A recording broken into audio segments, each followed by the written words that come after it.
بسم اللہ الرحمن الرحیم۔ السلام علیکم۔ حضرت عمر فاروق کی عدالت کا ایک ایمان افروز واقعہ۔ امیر المومنین حضرت عمر فاروق رضی اللہ تعالی عنہ کی عدالت عالیہ میں ایک مقدمہ پیش ہوا۔ دو خوبصورت جوان ایک نوجوان کو پکڑ کر حاضر ہوئے اور فریاد کی، اے امیر المومنین، اس نوجوان نے ہمارے بوڑھے باپ کو قتل کر دیا ہے، اس ظالم قاتل سے ہمارا حق دلواؤ۔ آپ رضی اللہ تعالی عنہ نے ان کا دعویٰ سننے کے بعد ملزم کی طرف دیکھا اور دریافت فرمایا کہ تو اپنی صفائی میں کیا کہتا ہے؟ تو اس ملزم نے عرض کی، ہاں امیر المومنین، یہ جرم واقعی مجھ سے صادر ہوا ہے۔ میں نے زور سے ایک پتھر اسے مارا تھا جس سے وہ ہلاک ہو گیا تھا۔ فاروق اعظم نے فرمایا، گویا تو اپنا جرم کا اقرار کرتا ہے۔ ملزم، ہاں امیر المومنین، یہ جرم واقعی مجھ سے صادر ہوا ہے۔ آپ رضی اللہ تعالی عنہ نے فرمایا، پھر تم پر قصاص لازم ہو گیا اور اس کے عوض تمہیں قتل کیا جائے گا۔ ملزم نے جواب دیا، آقا، مجھے آپ کے حکم اور شریعت مطہرہ کے فتوے سے انکار نہیں، البتہ میں ایک گزارش کرنا چاہتا ہوں۔ ارشاد ہوا، بیان کرو۔ عرض کی، 3 دن کی مہلت چاہتا ہوں، 3 دن بعد حاضر خدمت ہو جاؤں گا۔ عظیم قائد نے کچھ دیر سر جھکا کر سوچا، غور کرنے کے بعد سر اوپر اٹھایا اور فرمایا، اچھا، کون ضامن ہوگا تمہارا؟ کیا تم واقعی وعدہ قائف کرنے کے لیے تیسرے دن عدالت عالیہ میں حاضر ہو کر خون کا بدلہ خون سے دو گے؟ عمر فاروق رضی اللہ تعالی عنہ کے اس ارشاد پر اس جوان نے پر امید نظروں سے حاضرین مجلس کا جائزہ لینے کے بعد حضرت ابو ذر غفاری رضی اللہ تعالی عنہ کے پر نور چہرے پر نگاہیں گاڑتے ہوئے اشارہ کر کے کہا، یہ میری ضمانت دیں گے۔ خلیفہ رسول جناب حضرت عمر فاروق رضی اللہ تعالی عنہ نے حضرت ابو ذر غفاری رضی اللہ تعالی عنہ سے دریافت فرمایا، کیا آپ اس کے ضامن بننے کے لیے تیار ہیں؟ تو حضرت ابو ذر غفاری رضی اللہ تعالی عنہ نے کہا، بے شک میں ضمانت دیتا ہوں کہ یہ نوجوان 3 دن بعد تکمیل قصاص کے لیے عدالت میں حاضر ہو جائے گا۔ چنانچہ جلیل القدر صحابی رسول حضرت ابو ذر غفاری رضی اللہ تعالی عنہ کی ضمانت کے بعد ملزم کو چھوڑ دیا گیا۔ 2 دن گزر گئے، تیسرا دن آ گیا۔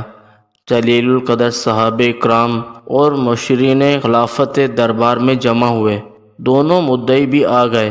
حضرت ابو ذر غفاری رضی اللہ تعالی عنہ بھی وہاں تشریف لے آئے اور ملزم کا بے قراری سے انتظار ہونے لگا۔ چوں وقت گزرتا جا رہا تھا، صحابہ اکرام کا اضطراب بڑھتا جا رہا تھا، کیونکہ ملزم ابھی تک نہیں پہنچا تھا اور وقت قریب آتا جا رہا تھا، اور صحابہ اکرام کو حضرت ابو ذر غفاری رضی اللہ تعالی عنہ کی نسبت پریشانی ہونے لگی تھی۔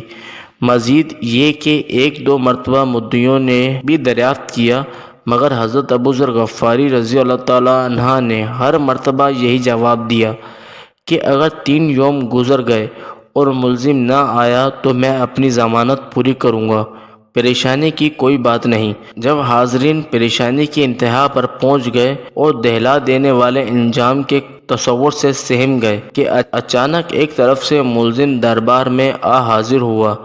اس کا جسم پسینے سے شرابور تھا، چہرے پر گرد جم چکی تھی، مسلسل بھاگنے سے اس کی سانس پھول گئی تھی۔ اس نے آتے ہی سلام کیا اور عرض کی، اللہ تعالیٰ کا جو حکم ہے بجا لایا جائے۔ آپ رضی اللہ تعالیٰ عنہ کے دریافت کرنے پر ملزم نے بتایا کہ میں ایک امانت والے کی امانت اس کے سپرد کرنے گیا تھا۔ واقعہ یوں ہے کہ میرا ایک چھوٹا بھائی ہے، والد فوت ہو گیا۔ موت سے پہلے اس نے میرے پاس میرے چھوٹے بھائی کے لیے کچھ سونا رکھا تھا اور وصیت کی تھی کہ جب وہ جوان ہو جائے تو اس کے سپرد کر دینا۔ میں وہ سونا ایک جگہ رکھ آیا تھا جس کا مجھے ہی علم تھا، اس لیے وہ سونا اس کے سپرد کرنے گیا تھا۔ الحمدللہ میں نے امانت اس کے سپرد کر دی جس کی وہ تھی۔ امیر المومنین حضرت عمر فاروق رضی اللہ تعالیٰ عنہ نے ابو ذر غفاری رضی اللہ تعالیٰ عنہ سے پوچھا، آپ نے ضمانت کیوں دی تھی؟ کیا آپ کا واقف تھا؟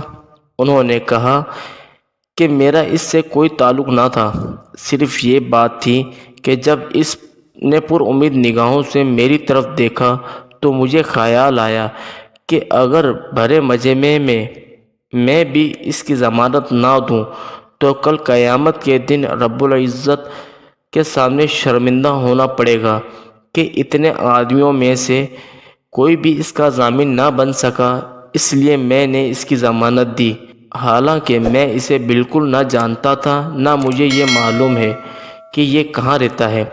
بس اس کی ظاہری شرافت نے مجھے یقین دلا دیا تھا کہ یہ وعدے کا پکا ہے، اور میں نے اس کی ضمانت دے دی۔ یہ بات سن کر حاضرین محفل اشک آلود ہو گئے۔ مدعیوں نے التجا کی کہ اے امیر المومنین، ہم نے اپنے باپ کا خون معاف کر دیا، جزاک اللہ تعالی خیرہ۔